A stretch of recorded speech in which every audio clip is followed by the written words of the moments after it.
नमस्कार दर्शक मित्रों, राष्ट्र प्रथम में आप सभी का स्वागत है। मैं हूं तपस्वी आचार्य, एक अनोखे कार्यक्रम के साथ जिसका नाम है समाचार का सच। इस कार्यक्रम में देश के हर एक स्टेट से हम उन खबरों को आपको दिखाते हैं जो आपको जानना ज़रूरी है। इस समय एक सबसे बड़ी जो दुखद घटना हुई है, दुखद समाचार मिले हुए, वो ये है कि हमारे बीच राजू श्रीवास्तव, देश के काफ़ी अच्छे कॉमेडी किंग माने जाने वाले राजू श्रीवास्तव हमारे बीच नहीं रहे। अभी उनका देहांत हुआ है। एक समाचार की पुष्टि की वजह से हम लोग ये समाचार आपको दिखा रहे हैं कि देश के बहुत ही जाने माने कॉमेडी किंग बोले जाते हैं, कॉमेडियन राजू श्रीवास्तव एक्सपायर हो गए हैं, उनकी डेथ हो गई है।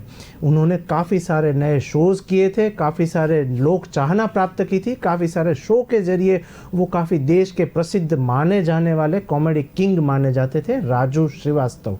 तो मित्रों, ये राजू श्रीवास्तव जो है वो देश के काफ़ी अच्छे कलाकार भी माने जाते थे और काफ़ी सारे कॉमेडी किंग भी उनके साथ काम किया हुआ है। अब आगे बढ़ते हैं समाचार के सत्र के साथ। तो बात करते हैं सबसे पहले प्रमुख समाचारों की। उसमें हम लोग बात करेंगे आज उत्तर प्रदेश की। उत्तर प्रदेश में जो न्यूज़पेपर है या न्यूज़ पोर्टल है, उन्होंने सबसे पहले जो न्यूज़ लिया हुआ है वो देश की राजनीति के बारे में लिया हुआ है। उसमें एक हिंदुस्तान समाचार न्यूज़पेपर है। वो न्यूज़पेपर ने सबसे पहले जो समाचार लिया हुआ है वो सीएम आदित्य योगी नाथ के उनके समाचार लिए हुए हैं। उसमें सबसे बड़ा मुद्दा जो उठाया हुआ है वो मदरसे को लेके वहाँ पर मुद्दा उठा है। उसमें डिटेल कुछ ऐसी आई है कि मदरसों के बाद वक्फ संपत्तियों की भी जांच होगी। योगी सरकार ने रद्द किया 33 साल पुराना एक आदेश। वो आदेश क्या है वो डिटेल हम लोग समझने का प्रयत्न करें, क्योंकि देश का अभी का ये सबसे बड़ा मुद्दा है और योगी आदित्यनाथ ने जो फैसला लिया हुआ है वो देश के लिए काफ़ी संयोजक भी है। तो डिटेल ऐसी है कि यूपी की योगी सरकार ने वक्फ बोर्ड का 33 साल पुराना शासनादेश एक रद्द किया है और वक्फ संपत्तियों की जांच होगी, ऐसी एक डिटेल सामने आई है। इसके आदेश के जारी किया है यूपी की योगी सरकार ने वक्फ बोर्ड का 33 साल पुराना शासनादेश जो है वो रद्द किया हुआ है। वक्फ के नाम पर एक बंजर, उसर, बीटा जैसी सार्वजनिक संपत्ति को हथियार लेने वाले की मनमानी अब नहीं चल पाएगी, ऐसी एक डिटेल सामने आई है। उसमें प्रदेश की योगी सरकार ने 7 अप्रैल 1989 को इस बाबत जारी की थी और एक विवादातीत शासनादेश को निरस्त करने के लिए एक आदेश दिया था और निरस्त कर दिया है अभी। यही नहीं, 7 अप्रैल 1989 के बाद वक्फ संपत्ति के रूप में दर्ज सभी मामलों का पुनर्परीक्षण भी करवाया जाएगा, ऐसी एक डिटेल सामने आई है। उत्तर प्रदेश है, वहाँ पर आदित्यनाथ सरकार ने जो फैसला लिया हुआ है उसकी एक डिटेल ऐसी लिखी है हिंदुस्तान टाइम्स ने। उसमें हिंदुस्तान टाइम्स भी ऐसा कुछ लिख रहा है कि प्रदेश के अल्पसंख्यक कल्याण विभाग ने इस पुराने शासनादेश पर आपत्ति दर्ज करते हुए शासन को इनको निरस्त करने का एक प्रतिवेदन भी भेजा था और जिसे स्वीकार करते हुए प्रदेश सरकार ने एक नया शासनादेश जारी किया है। अब डिटेल ये है कि इस नए शासनादेश के अनुसार 1989 के शासनादेश के तहत सामान्य संपत्ति, जिसमें बंजर, उसर, बीटा आदि जो भी सामान्य संपत्ति बोली जाती है, उनको वक्फ संपत्ति के रूप में राजस्व रिकॉर्ड में दर्ज किए जाने पर शिकायतों के मद्देनजर रखते हुए पुनः परीक्षण वहाँ पर करवाया जाएगा और इसके बारे में सभी मंडल युक्त को वहाँ पर जिला अधिकारियों को एक निर्देश भी जारी कर दिया है। वो क्या निर्देश है वो डिटेल हम लोग ये समाचार के द्वारा समझने का प्रयत्न करें तो वहाँ पर प्रदेश सरकार के उप सचिव शकील अहमद सिद्दीकी की ओर से एक जारी शासनादेश में कहा गया है कि शासन के संजग में यह तथ्य आया है कि राजस्व विभाग के 7 अप्रैल 1989 के एक शासनादेश के आधार पर प्रदेश में सामान्य भूमि जैसे बंजर, उसर और बीटा आदि को भी वक्फ संपत्ति के रूप में दर्ज करके राजस्व रिकॉर्ड में दर्ज करवाने की अनियमितता हो रही है। और ये अनियमितता क्यों हो रही है उसके बारे में भी एक डिटेल सामने लिखी है, वो मैं पढ़ूं तो जबकि वक्फ अधिनियम 1995 के पूर्व 1996 की व्यवस्था एक प्रचलित थी, वो प्रचलित थी जो ऐसा कुछ लिख रहे हैं न्यूज़पेपर कि जिसे उत्तर प्रदेश मुस्लिम वक्फ अधिनियम 1960 के रूप में लागू किया था। और इस अधिनियम की धारा 3 के वक़फ़ की परिभाषा दी गई थी। उनके वक़फ़ में क्या परिभाषा थी, उसमें एक न्यूज़पेपर ऐसा कुछ लिख रहा है कि जिसका तात्पर्य किसी संपत्ति का किसी ऐसे प्रयोजन के लिए स्थायी समर्पण या अनुदान से हो जो मुस्लिम विधि का यह प्रथा के अनुसार धार्मिक, धर्मशील या पूर्व के रूप में स्वीकृत हो। डिटेल ऐसी लिखी है कि पूर्व रूप में स्वीकृत हो और इसके तहत वक़फ़ अलल औलाद और उसके साथ अलल खैर यानी अल्लाह के लिए दान से हो। ऐसी तरीके की एक डिटेल सामने आई है। अब देखना ये होगा कि इसमें योगी आदित्यनाथ की सरकार जो है वो क्या फैसला ले रही है और उसके साथ ही साथ बाकी की पार्टियां वहाँ की जो है उसके अगेंस्ट में क्या बोल रही है। देखना यह रहेगा कि इसमें जो सरकार है, यूपी की सरकार है, उसमें क्या अहम फैसले लिए जाते हैं। अब रुक करते हैं दूसरे न्यूज़ की ओर दोस्तों, तो हम लोग बात करते हैं अब कर्नाटक की। कर्नाटक का एक सबसे बड़ा न्यूज़ पोर्टल माना जाता है न्यूज़ 18 और ANI के मुताबिक एक न्यूज़ सामने आई हुई है। वो न्यूज़ सामने आई है हिजाब की न्यूज़। वो सबसे बड़ी अभी 12 घंटे की वायरल न्यूज़ हुई है, वो मैं आपको सुनाऊंगा और वो मैं पढ़ूंगा।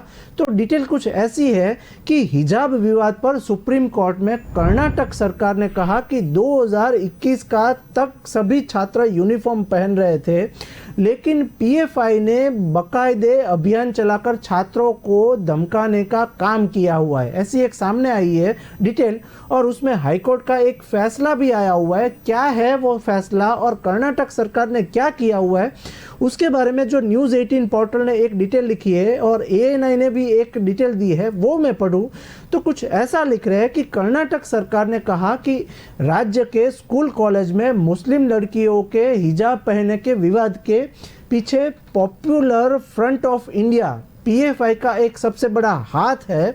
और सुप्रीम कोर्ट में ये मामले की सुनवाई के 8वें दिन राज्य सरकार ने अपना पक्ष रखा हुआ है। वो क्या पक्ष रखा हुआ है उसकी एक डिटेल सामने आई है। तो राज्य सरकार की तरफ से सॉलिसिटर जनरल तुषार मेहता ने कहा कि 2022 में बाकायदा अभियान चलाकर मुस्लिम परिवारों को उकसाया गया कि वह अपनी बेटियों को हिजाब से के साथ स्कूल पे भेजे और इसके जवाब में हिंदू छात्रा भगवा गमछा कंधे पर रखकर कॉलेज आने लग गए। डिटेल आमने सामने वो आई है कि 15 मार्च को कर्नाटक हाईकोर्ट ने राज्य के स्कूल कॉलेज में यूनिफॉर्म के पालन के सरकारी आदेश को सही ठहराया और हाईकोर्ट ने यह भी कहा उसके साथ कि लड़कियों का हिजाब पहनना इस्लाम का अनिवार्य हिस्सा नहीं है। डिटेल ऐसी है और ANI भी इसकी ये समाचार की पुष्टि करके कुछ डिटेल ऐसी लिखी है कि इसके खिलाफ 20 से अधिक याचिकाएं सुप्रीम कोर्ट में दाखिल हुई है और इन पर 7 सितंबर से जस्टिस हेमंत गुप्ता और सुधांशु धुलिया की बेंच ने एक सुनवाई की है। और वो क्या सुनवाई है वो डिटेल सामने लिखी है कि हिजाब समर्थकों की दलील सुनवाई के पहले 7 दिन हिजाब समर्थक पक्ष के वकील ने एक जिरह की वहाँ पर और उन्होंने धार्मिक स्वतंत्रता, भारत की धर्मनिरपेक्षता को लेकर शिक्षा पाने के लिए लड़कियों के अधिकार तक कई मुद्दों को वहाँ पर उठाया और वो हाईकोर्ट में भी उनको पड़कारा गया। लेकिन सुनवाई के 8वें दिन भी हिजाब के पक्ष में वरिष्ठ वकील दुष्यंत दवे ने एक बहस की। वहाँ पर वो बहस की है कि उन्होंने कहा कि छात्र सेना के जवान नहीं हैं कि उनके ड्रेस कोड का पूरी तरह से पालन करवाया अनिवार्य हो और वो अनिवार्य क्यों नहीं है और अनिवार्य है उसकी एक डिटेल जो लिखी है उसमें कुछ ऐसा लिखा है कि अनुशासन पर जोर दिया कर्नाटक सरकार की तरफ से जबान देते हुए सॉलिसिटर जनरल ने तुषार मेहता ने इस बात को गलत बता दिया कि राज्य सरकार ने स्कूल कॉलेजों में हिजाब पर कोई रोक लगाई है। उन्होंने इसको गलत माना और मेहता ने ये भी कहा कि कर्नाटक सरकार ने शिक्षण संस्थानों में लगातार बिगड़ते अनुशासन को देखा और स्कूल कॉलेजों का ड्रेस कोड तय करने के लिए कहा है। इसके चलते हिजाब नहीं और भगवा गमछे पर भी रोक नहीं लगा सकते, ऐसी एक डिटेल भी सामने आई है। पीएफआई ने लोगों को उकसाया है और मेहता ने वो भी बताया कि उडुपी की वहाँ पर जिस कॉलेज पीयूसी के यहाँ पर सारा विवाद शुरू हुआ है उडुपी में, उसने 2013 में ड्रेस कोड को तय किया था और इसमें हिजाब की कोई जगह नहीं थी। डिटेल ऐसी सामने लाई है कि हिजाब पहना वहाँ पर कॉलेज में आना और हिजाब पहन के आना ऐसा ज़रूरी नहीं है और आप ऐसे हिजाब पहन के कॉलेज नहीं आ सकते, ऐसी डिटेल आई थी। यही नहीं, 2014 में इलाके के साथ दूसरे कॉलेज में भी ये यूनिफॉर्म तय किए गए और 2021 तक यहाँ पर यूनिफॉर्म में स्कूल कॉलेजों के साथ यहाँ पर आते रहे विद्यार्थी और 2022 में बाकायदा एक अभियान चलाया गया। अचानक कई मुस्लिम लड़कियां हिजाब पहनकर वहां पर कॉलेज आने लग गई। इस अभियान के पीछे विवादास्पद संगठन पीएफआई का बहुत ही बड़ा हाथ है, ऐसा स्टेटमेंट भी वहां पर कर्नाटक में आया हुआ है। अब देखना ये होगा कि वहां की कॉलेज की संस्थाएं या फिर वहां पर एजुकेशन सिस्टम वहां पर क्या काम कर रही है और किस तरीके का फैसला सामने आ रहा है। तीसरी बात करते हैं और तीसरे न्यूज़ की तरफ अगर हम लोग रुख करते हैं तो वो उत्तर प्रदेश के एक सबसे बड़े न्यूज़ जो है वो वहाँ पर सामने आ रहे हैं। उत्तराखंड के एक न्यूज़ जो सामने आ रहा है उसमें दैनिक जागरण एक न्यूज़पेपर है, वो न्यूज़पेपर ने कुछ ऐसा लिखा हुआ है उत्तराखंड और उत्तर प्रदेश के न्यूज़ को लेके कि वहाँ पर उत्तराखंड में राज्य कैबिनेट का जल्द ही विस्तार होगा, ऐसी एक न्यूज़ सामने आई है और ये न्यूज़ को सभी न्यूज़पेपरों ने फ्रंट पेज ऊपर लिया हुआ है। डिटेल ऐसी है कि इसको लेकर सीएम पुष्कर सिंह धामी इन दिल्ली में है और दिल्ली में वो कई जगहों पे बैठक कर रहे हैं। आज वह दिल्ली स्थित बीजेपी मुख्यालय वहाँ पर 2 दिन से वहाँ पर थे और वहाँ पर पहुँच के उत्तराखंड कैबिनेट में जल्द ही बड़ा फेरबदली के एक समाचार मिल सकते हैं और काफ़ी सारे जल्दी मिलेगा। तो वहाँ पर डिटेल कुछ ऐसी है उत्तराखंड में कि राज्य में नई सरकार बनने के बाद सीएम पुष्कर सिंह धामी कि कैबिनेट में यह बदलाव होने जा रहा है और बदलाव होगा जिसमें मंत्रियों के पोर्टफोलियो बदले जा सकते हैं और साथ ही साथ किसी विधायक को मंत्रालय भी दिया जा सकता है। डिटेल ऐसी है कि किसे कौन सा मंत्रालय दिया जाएगा वो अभी डिटेल चल रही है। दिल्ली में काफ़ी सारे मसले भी वहाँ पर हल हो रहे हैं और मसले भी मीटिंग में किए जा रहे हैं और अभी साफ नहीं है कि किसको कौन सा डिपार्टमेंट दिया जाएगा, लेकिन दिल्ली में बीजेपी की आला कमान इस पर जल्दी फैसला सुनाने वाली है और काफ़ी जल्दी उसका फैसला भी होगा। सीएम धामी से मांगी नई मंत्रियों की एक रिपोर्ट भी वो साथ में लेके गए थे और लेके गए हैं और समाचार एजेंसी ANI ने ये मुताबिक एक राज्य के कैबिनेट में जल्द ही बड़ा बदलाव देखने को मिलेगा, ऐसी एक डिटेल भी सामने दी है। बीजेपी के हाईकमान सीएम पुष्कर सिंह धामी ने मंत्रियों को विधायकों को लेकर गोपनीय रिपोर्ट भी मांगी थी और वो रिपोर्ट दिल्ली में पहुंच चुकी है। अब सीएम धामी भी इस समय दिल्ली के दौरे पर कांस्टेंट चलते हैं तो वह दिल्ली में कई स्थिति के मुख्यालय के साथ डिस्कशन करेंगे और डिस्कशन के साथ 2022 विधानसभा चुनाव में पुष्कर सिंह धामी खटीमा सीट के चुनाव पर वहां पर हार गए थे और फिर भी पार्टी ने उन पर भरोसा जताया हुआ है और उन्हें विधायक दल का एक नेता भी चुना गया है। अब डिटेल ऐसी है कि धामी ने 24 मार्च 2022 को उत्तराखंड के 12वें सीएम के रूप में शपथ लिया था और अब देखना ये रहेगा कि कौन से डिपार्टमेंट किसको मिल रहे हैं और वहां पर उत्तराखंड सरकार क्या फैसले अहम ले रही है। चौथे जो एक न्यूज़ जो सामने आ रहा है वो जम्मू कश्मीर के एक सबसे बड़े न्यूज़ वायरल हुए है। विविध पोर्टल ने और सोशल मीडिया ने भी ये समाचार जो है वो सबसे बड़ा वायरल किया हुआ है 12 घंटे में। उसमें एक आउटलुक न्यूज़ मैगजीन है, उसने एक काफ़ी सारे चौकन्ने समाचार दिए हुए इसको जम्मू कश्मीर को लेके। वो क्या समाचार आउटलुक ने लिखा हुआ है वो अभी हम लोग पढ़े तो आउटलुक न्यूज़ मैगजीन ऐसा कुछ लिख रहा है कि भाजपा कश्मीर की धार्मिक और सूफी परंपरा को खत्म कर रही है, ऐसा उन्होंने एक आरोप लिखा हुआ है। और आरोप क्यों लिखा हुआ है और किसके बोलने पर यह लिखा हुआ है उसकी डिटेल समझे तो आउटलुक न्यूज़ मैगजीन लिख रहा है कि भाजपा कश्मीर की धार्मिक और सूफी परंपराओं को खत्म कर रही है। वहां पर महबूबा मुफ्ती ने सबसे बड़ा आरोप लगाया हुआ है बीजेपी के ऊपर, और इसलिए काफ़ी सारे न्यूज़ भी इस तरीके से वायरल हो रहे हैं। तो इसमें न्यूज़पेपर ऐसा लिख रहा है कि महबूबा मुफ्ती का सबसे बड़ा आरोप बीजेपी के नेता आला कमान के ऊपर लगा हुआ है। उसमें पीडीपी अध्यक्ष महबूबा मुफ्ती ने मंगलवार को भाजपा सरकार पर अपना विभाजनकारी एजेंडा को लागू करने के लिए कश्मीर की सभी धार्मिक और सूफी परंपराओं को खत्म करने का एक सबसे बड़ा आरोप लगाया हुआ है। वो मैं न्यूज़ और डिटेल में पढ़ूं तो वहाँ पर न्यूज़पेपर न्यूज़ 18 और साथ ही साथ डीएनए भी कुछ ऐसा लिख रहा है। तो वो डिटेल में पढ़ूं तो वहाँ पर एक आदेश पर प्रतिक्रिया कुछ दे रहे थे पूर्व मुख्यमंत्री, और सोमवार को जम्मू कश्मीर के वक्फ बोर्ड द्वारा भी एक आदेश जारी किया गया था, जिसमें सभी दस्तारबंदी एक प्रभावशाली व्यक्ति के सम्मान के निशान के रूप में वहाँ पर सिर को बांधना होता है, वह दस्तार। तो दस्तारबंदी का भी एक डिटेल सामने आया हुआ है। वहाँ पर समारोह पर प्रतिबंध लगा दिया गया है, और डिटेल ऐसी लिखी है कि उन्होंने एक ट्वीट में कहा कि पाखंड की कोई सीमा नहीं है, क्योंकि भाजपा खुद मंदिर, दरगाह या गुरुवार में पगड़ी बांधने का कोई मौका नहीं छोड़ रहा है वहाँ पर। ऐसी एक डिटेल महबूबा मुफ्ती ने वहाँ पर दी है, और जम्मू कश्मीर का ये सबसे बड़ा मुद्दा माना जाता है। तो वे तब तक रुकने के लिए तैयार नहीं हैं जब तक कि वे अपने विभाजनकारी एजेंडों को लागू करने के नियंत्रण करने के लिए हमारी सभी धार्मिक और सूफी परंपराओं को खत्म नहीं कर देते। ऐसा एक महबूबा मुफ्ती ने आरोप लगाया हुआ है, जिसमें डिटेल कुछ ऐसी है कि जम्मू कश्मीर से ये न्यूज़ सबसे बड़े वायरल हो रहे हैं कि आदेश में कहा गया है कि राजनीतिक नेताओं के लिए उनकी राजनीतिक संबद्धता के अनुसार दस्तारबंदी की जा रही है, वहाँ पर दस्तारबंदी की हुई है। और आदेश में कहा गया है कि दस्तारबंदी केवल धार्मिक क्षेत्र में ही उपलब्धियां हासिल करने वाले को सम्मानित करने के लिए की जानी चाहिए।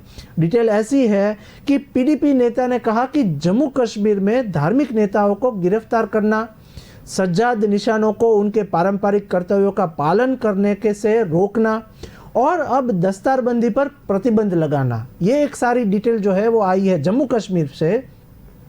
जो धार्मिक स्थानों पर आशीर्वाद देने का एक सार्वभौमिक समारोह था, उसमें रोक लगा दी गई। और क्यों रोक लगाई है इन सब के ऊपर, इसमें डिटेल कुछ ऐसे लिख रहे हैं कि इससे पता चलता है कि कश्मीर में धार्मिक और सूफी परंपराओं को खत्म क्यों किया जा रहा है, और उसके ऊपर बीजेपी अभी क्या स्टेटमेंट देगी वो भी देखा जाएगा। लेकिन देखना ये रहेगा कि जम्मू कश्मीर में ये सबसे बड़ा आरोप बीजेपी के ऊपर महबूबा मुफ्ती लगा रही है, और डिटेल अब देखेंगे कि आगे महबूबा मुफ्ती उसमें क्या बोल रही है। एक दूसरे न्यूज़ की तरफ चले तो वो भी जम्मू कश्मीर के न्यूज़ है, और जम्मू कश्मीर में एक इंडिया न्यूज़ पोर्टल कुछ डिटेल ऐसी लेके आया हुआ है कि कश्मीर की स्कूलों में हिंदू भजनों को शामिल किए जाने पर एमएमयू ने एक आपत्ति दर्शाई है, और कहा है कि इस्लामी पहचान हमारी मौलिक जिम्मेदारी है, और धार्मिक और शैक्षणिक संगठनों के संगठन का मुत्ताहिद मजलिस ए उलूमा, वहाँ पर एमएमयू ने मंगलवार को कश्मीर के स्कूलों में हिंदू भजनों की कथित रूप से लागू किए जाने पर कड़ी आपत्ति दर्शाई है।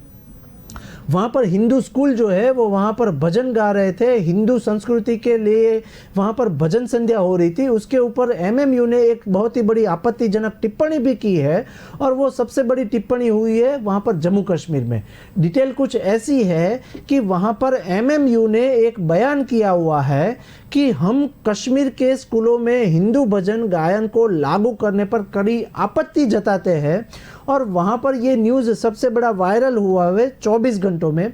तो डिटेल कैसी लिखी है वो मैं पढ़ूँ तो वो एमएमयू ने एक स्टेटमेंट दिया हुआ है न्यूज़पेपरों को, कि वो न्यूज़ ऐसी है कि हम कश्मीर के स्कूलों में हिंदू भजन गायन को लागू करने पर कड़ी आपत्ति जताते हैं, और वो आपत्ति ऐसी है कि एमएमयू ने कहा कि यह मामला कश्मीर के मुसलमानों के लिए बहुत ही चिंता का विषय है, और हमारी धार्मिक पहचान को कमज़ोर करने का एक प्रयास किया जा रहा है। ऐसे एमएमयू ने एक स्टेटमेंट दिया हुआ है। हमारे धर्म को इस्लामी पहचान की रक्षा मुसलमानों के रूप में हमारी मौलिक धार्मिक जिम्मेदारी है, ऐसा एक डिटेल दिया हुआ है। और इसमें सरकार, शिक्षा विभाग या किसी की अन्य एजेंसी द्वारा जानबूझकर हस्तक्षेप को न स्वीकार किया जाएगा और हम नहीं बर्दाश्त भी करेंगे, ऐसी एक वहाँ पर धमकी दी है एमएमयू ने। डिटेल ऐसी है कि इससे आगे उन लोगों ने ऐसा कुछ कहा जम्मू कश्मीर में कि यह स्पष्ट हो रहा है कि हमारी युवा पीढ़ी को राज्य द्वारा संचालित शैक्षणिक संस्थानों के माध्यम से धर्म त्याग की और वहाँ पर धकेलने की, उन्हें इस्लामी मान्यताओं और पहचान से दूर करने का एक प्रयास किया जा रहा है और भारत के हिंदुत्व विचार के साथ उनके तथाकथित एकीकरण को गति देने के लिए एक जानबूझकर ये योजना प्रतीत हो रही है। एमएमयू ने ऐसा बोला और वहाँ पर जम्मू कश्मीर में ये सबसे बड़ा मुद्दा भी बना। यह एक बहुत ही गंभीर मामला है। वहाँ पर मुस्लिम बोर्ड ने भी ऐसा कुछ डिटेल दी है कि मुस्लिमों के लिए ये बहुत ही बड़ा गंभीर मामला है। उसी पर चिंता व्यक्त करते हुए पीपल्स डेमोक्रेटिक पार्टी की अध्यक्ष महबूबा मुफ्ती ने भी एक स्टेटमेंट दिया हुआ है। उसमें कुछ ऐसा बोले महबूबा मुफ्ती ने कि वहाँ पर कहा कि कश्मीर में अधिकारी कथित तौर पर कुछ स्कूलों में छात्रों को हिंदू भजन गाने के लिए निर्देशित कर रहे थे। जो भाजपा शासित केंद्र वहाँ पर है उसमें भाजपा शासित केंद्र के असली हिंदुत्व को एजेंडे को उजागर करते हैं। तो अब देखना ये रहेगा कि वहाँ पर जम्मू कश्मीर में महबूबा मुफ्ती ने सबसे बड़े 2 मुद्दे पे स्टेटमेंट दिया हुआ है। अब और देखना होगा कि वहाँ पर भाजपा के नेता और भाजपा के वहाँ पर जो ऑफिसर्स हैं वो क्या स्टेटमेंट भी ले रहे हैं और वो क्या डिटेल भी सामने लेके आ रहे हैं। अब हम चलते हैं मध्य प्रदेश की ओर। मध्य प्रदेश में एक न्यूज़ जो सबसे बड़ी सामने आ रही है, ये बता दें हम लोग आपको कि ये जो हम लोग न्यूज़ आपको दिखा रहे हैं समाचार के सच के माध्यम के द्वारा, ये जो न्यूज़ है वो हम लोग विविध पोर्टल से लेते हैं। वो पोर्टल ने आपको किस तरीके से न्यूज़ दिखाया हुआ है और साथ ही साथ विविध न्यूज़पेपरों से एक स्टेटमेंट जारी होता है या न्यूज़ जारी होता है, वो न्यूज़पेपरों ने आपको किस तरीके से किस एंगल से समाचार को दर्शाया हुआ है उसके ऊपर हम लोग थोड़ा बहुत एनालिसिस करते हैं। तो हम लोग चलते हैं मध्य प्रदेश की ओर। मध्य प्रदेश में जो सबसे बड़ा न्यूज़ दिया हुआ है न्यूज़ 18 पोर्टल ने, और वहाँ पर एजेंडा वो दिया गया है एक अमर उजाला ने, उसने एक डिटेल दी है।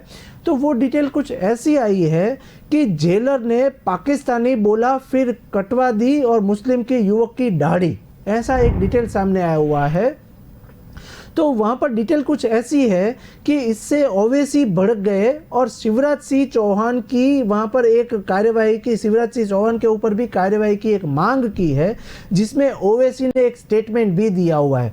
ओवैसी ने कहा कि जेल में उनके यहाँ कहा गया कि तुम्हारे चेहरे पर दाढ़ी है इसलिए तुम पाकिस्तानी हो, ऐसा एक डिटेल सामने आया हुआ है। वहाँ पर उत्तर प्रदेश में ये सबसे बड़ा मुद्दा माना जाता है क्योंकि वहाँ पर जो स्टेटमेंट दिया है वो ओवैसी ने दिया हुआ है और ओवैसी ने ऐसा कुछ कहा कि जेल में उनसे यह कहा गया कि तुम्हारे चेहरे पर दाढ़ी है इसलिए तुम पाकिस्तानी हो। अब डिटेल ऐसी है कि जेलर ने ज़बरदस्ती करके उनके चेहरे से दाढ़ी हटवा दी, और दाढ़ी क्यों हटवाई ऐसी एक डिटेल है कि यह उस जेलर की तरफ से कस्टोडियल टॉर्चर है, ऐसी एक डिटेल सामने आई है। मध्य प्रदेश के राजगढ़ जिला में जेल में जेलर पर एक मुस्लिम शख्स की दाढ़ी की जबरन कटवाने का एक आरोप लगा है। तो वहाँ पर उत्तर प्रदेश की सरकार की तरफ से भी क्या स्टेटमेंट आया हुआ है वो डिटेल कुछ लिखी है। तो डिटेल ऐसी है कि अब इस मामले पर ऑल इंडिया मजलिस से इत्तेहाद उल मुस्लिमन, ऐसी एक वहाँ पर एक ऑल इंडिया मजलिस करके वहाँ पर चल रहा है डिटेल। तो सांसद असुद्दीन ओवैसी ने तीखी प्रतिक्रिया वहाँ पर दी है। वो प्रतिक्रिया कुछ इस तरीके से दी है कि एक चैनल से बातचीत करते हुए ओवैसी ने वो भी बोला कि 151 की जो धारा लगाई गई है उसमें पुलिस स्टेशन पर ही उनके बेल दी जा सकती है, लेकिन वहाँ पर ऐसा नहीं हो रहा है।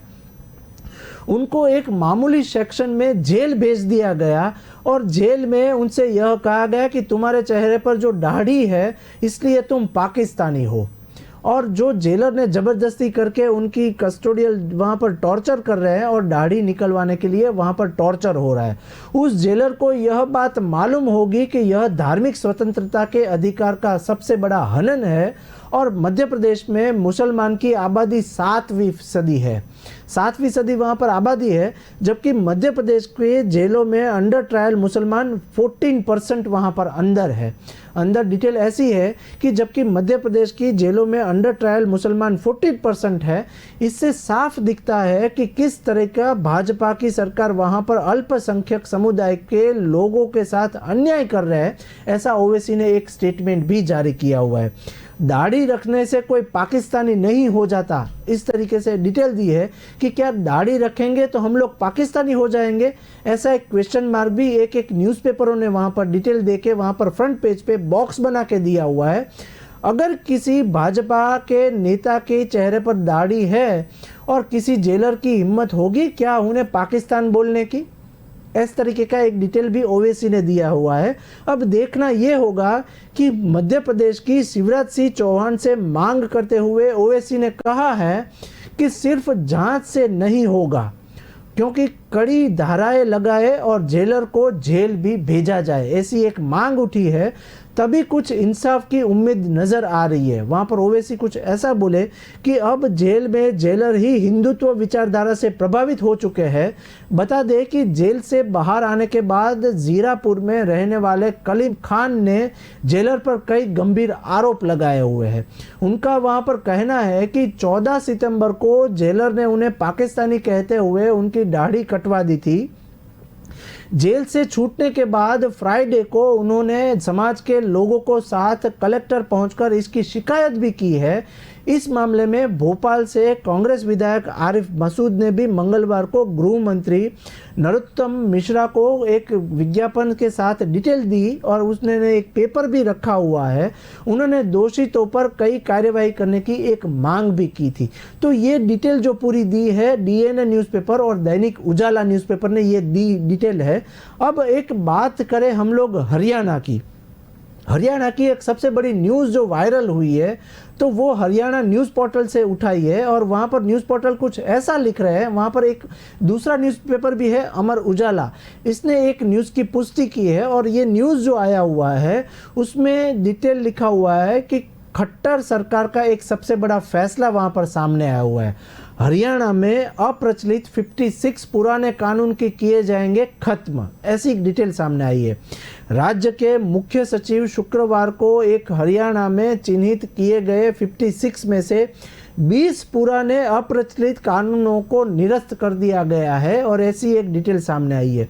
वो डिटेल में पढ़ने की कोशिश करूं और समाचार समझने की कोशिश करूं तो डिटेल कुछ ऐसी लिखी है कि अधिकारियों से शेष अन्य को भी जल्द ही खत्म करने पर एक काम कर रहे हैं। और वहीं पर हरियाणा में मनोहर लाल खट्टर की सरकार राज्य में अब वर्षों पुराने अप्रचलित कानूनों को खत्म करना शुरू कर दिया है। वहाँ पर सरकार के इस कदम से जहाँ न्यायालय को वहाँ पर बोझ कम हुआ और कुछ कम होगा, उसी बीच डिटेल कुछ ऐसी है कि वही लोगों को भी राहत मिलने के एक उम्मीद जता रहे हैं। राज्य के मुख्य सचिव ने फ्राइडे को कहा कि हरियाणा में चिन्हित किए गए 56 से 20 पुराने अप्रचलित कानूनों को निरस्त कर दिया है और अधिकारियों से शेष अन्य को भी जल्द ही खत्म करने पर काम करने को कहा गया है। एक अधिकारी की बयान के जरिए एक डिटेल सामने आई है। वो डिटेल न्यूज़पेपर जो किस तरीके से दिखा रहे हैं वो मैं पढ़ूँ तो वहाँ पर मुख्य सचिव संजीव कौशल अप्रचलित कानूनों और अधिनियमों को निरस्त करने के संबंध में एक बैठक और अध्यक्षता कर रहे थे।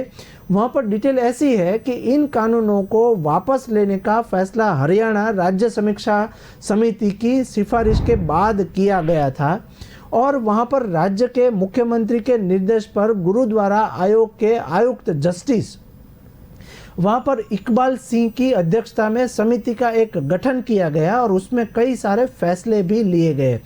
बयान में वो भी कहा गया कि दूसरे हरियाणा विधि आयोग के परामर्श से इन कानूनों को खत्म करने का निर्णय भी लिया गया। डिटेल कुछ अब सामने देखते हैं कि बाकी के कौन से नियम जो है वो वहाँ पर कड़े कानून लागू होते हैं। लेकिन एक बात वहाँ पर गुजरात से भी सामने आई है। वो एक सबसे बड़े न्यूज़ वहाँ पर गुजरात में जो सामने आई है, वहाँ पर एक बड़ौदा एयरपोर्ट पर एक मुद्दा बना था, उसमें संदेश न्यूज़पेपर कुछ लिख रहा है, वो मैं डिटेल पढ़ूँ तो अब बात करते हैं गुजरात की और सबसे बड़े न्यूज़ की ओर। तो वहाँ पर बड़ौदा एयरपोर्ट पर केजरीवाल के सामने मोदी मोदी के एक नारे लगे। आपको बता दें कि आए दिन वहाँ पर आपके अरविंद केजरीवाल और मनीष सिसोदिया कांस्टेंट गुजरात के दौरे पर है। इवन आज भी अरविंद केजरीवाल के मनीष सिसोदिया गुजरात में है, तो वो हर 2 दिन में गुजरात का मुआवजा करते हैं, वहाँ पर अलग अलग जगहों पे बैठक करते हैं क्योंकि इलेक्शन का माहौल चल रहा है। तो इसी बीच वडोदरा एयरपोर्ट पर केजरीवाल के सामने मोदी मोदी के नारे लगे और दिल्ली के सीएम बोले कि गुजरात में सरकार बनी तो सरकारी कर्मचारियों को पुरानी पेंशन बहाल करेंगे। ऐसी एक डिटेल सामने आई है और गुजरात का फोकस पूरा का पूरा इलेक्शन का भी मुद्दा चल रहा है। तो अरविंद केजरीवाल हर 2 दिन में गुजरात के दौरे पर है। डिटेल जो समझने का प्रयत्न करें तो वहाँ पर संदेश न्यूज़पेपर है और उसके साथ गुजरात समाचार है। ऐसे न्यूज़पेपर ने जो डिटेल दी है वो हम लोग पढ़े तो वहाँ पर दिल्ली के सीएम अरविंद केजरीवाल इस महीने दूसरी बार गुजरात पहुँचे और वहाँ पर मंडे ट्यूसडे को वहाँ पर जो डिटेल सामने आई है तो वहाँ पर मंगलवार को वह जैसे ही बड़ौदा एयरपोर्ट पर पहुँचे तो एक बहुत ही बड़ा मुद्दा वहाँ पर सामने आ गया और बहुत ही बड़ा मुद्दा वहाँ पर बना। वो क्या बना वो डिटेल में आपके साथ शेयर करूं तो वहाँ पर जैसे ही अरविंद केजरीवाल एयरपोर्ट पर पहुंचे तो वहाँ पर उसके भाजपा के समर्थकों ने वहाँ पर मोदी मोदी के नारे लगाए और नारे शुरू कर दिए। जवाब में आम आदमी पार्टी ने कार्यकर्ताओं ने भी वहाँ पर केजरीवाल के नारे लगाने शुरू कर दिए और दोनों आपके वहाँ पर मंत्री लोग और साथ ही साथ वहाँ के समर्थकों को वहाँ पर काफ़ी भीड़ हो गई। डिटेल ऐसी आई है कि इसी साल विधानसभा चुनाव होने वाले हैं और इसकी तैयारी को लेके केजरीवाल बड़ौदा टाउन हॉल में एक बैठक संबोधित करने के लिए वहां पर पहुंचे थे और केजरीवाल ने बैठक में एक बड़ा ऐलान भी किया। वो क्या बड़ा ऐलान किया हुआ है उसमें एक न्यूज़पेपर और न्यूज़ पोर्टल ऐसा कुछ लिख रहे हैं कि डिटेल ऐसी सामने आई है कि नारेबाजी पर कमेंट करते हुए उन्होंने कहा कि जब मैं एयरपोर्ट पर उतरा तो 30-40 लोग मेरे सामने मोदी मोदी के नारे लगा रहे थे और वो नारे के साथ गुजरात में ऐसा माहौल बन गया है कि बीजेपी को बहुत ही तकलीफ होने वाली है। ऐसा वहाँ पर उन्होंने स्टेटमेंट भी दिया। अरविंद केजरीवाल आगे बोले कि वे कहते थे कि गुजरात के अर्बन इलाके की 66 सीटें ऐसी है जहाँ पर बीजेपी कभी नहीं हारी है। डिटेल ऐसी है कि इस बार इन सीटों पर भी उन्हें काफ़ी तकलीफ होने वाली है। अरविंद केजरीवाल ने सबसे बड़ा वहां पर खुलासा किया और ये 66 सीटों पर आम आदमी पार्टी के नेता वहां पर जीतेंगे, ऐसी भी एक डिटेल सामने बोले हैं। वो डिटेल ऐसी आई है कि वहां पर जो अरविंद केजरीवाल के खिलाफ नारेबाजी हो रही थी तो उसमें डिटेल ऐसी आई कि गुजरात में इन दिनों आप काफ़ी एक्टिव हो चुका है और गुजरात को बीजेपी का गढ़ कहा जाता है। वहाँ पर पीएम नरेंद्र मोदी और गृह मंत्री अमित शाह वहाँ पर आए दिन वहाँ पर आते रहते हैं। उसके साथ गृह राज्य में भाजपा लगातार 27 साल की वहाँ पर सरकार रच रहे हैं और सरकार वहाँ पर काम कर रही है। तो वहीं पर मुख्य विपक्षी दल कांग्रेस के अलावा इस बार दिल्ली और पंजाब में भी सरकार चला रही आप भी पूरी वहाँ पर डट के सामना कर रही है और वहाँ पर चुनाव लड़ने की तैयारी में है। गुजरात में अरविंद केजरीवाल आए दिन वहाँ पर आते रहते हैं और उनके कई सारे नेता भी गुजरात के दौरे पर है। तभी उनके साथ वहाँ पर हाल दिनों रोजगार और महिलाओं को हर महीने 1000 रुपये मासिक मदद कैसे हम लोग देंगे उसके भी बारे में अरविंद केजरीवाल ने काफ़ी सारे स्टेटमेंट दिए। दूसरा अब देखना ये रहेगा कि अभी वहाँ पर भाजपा सरकार भूपेंद्र भाई की सरकार क्या अहम स्टेप ले रही है और स्टेप को लेके क्या नतीजे भी आ रहे हैं। दूसरे एक सबसे बड़े न्यूज़ भोपाल से आया हुआ है। वो भोपाल न्यूज़ में क्या दिख रहा है तो वहाँ पर एक सबसे बड़ा न्यूज़ जो माना जाता है वो दैनिक भास्कर माना जाता है न्यूज़पेपर। तो उसने एक डिटेल जारी की है, उसकी डिटेल हम लोग पढ़ने का ट्राई करें तो उसमें लिखा है कि पूर्व एमएलए ने दी संसद भवन उड़ाने की एक धमकी और वो क्या धमकी थी वो सबसे बड़ा न्यूज़ वहाँ पर भोपाल में वायरल हुआ है। इस बीच इस डिटेल को समझे तो वहाँ पर पूर्व एमएलए ने दी संसद भवन उड़ाने की धमकी और सिक्योरिटी जनरल को भेजा एक विस्फोटक, ऐसी एक डिटेल सामने आई है। दिल्ली पुलिस ने भोपाल में पकड़ा और नक्सलियों के संबंध के एक आरोप भी लगा हुआ है, लेकिन वहां पर देखना ये होगा कि ये पूर्व एमएलए ने दी संसद उड़ाने की धमकी तो उसमें पुलिस क्या कार्यवाही कर रही है। तो मित्रों, इस तरीके से पूरे देश के हम लोग जो न्यूज़ दिखा रहे हैं वो विविध न्यूज़ पोर्टल से लेके किस तरीके से आपको समाचार का सच दिख रहा है वो हम लोग दिखाने का प्रयास करेंगे। अभी मुझे दीजिए रजा, नमस्कार।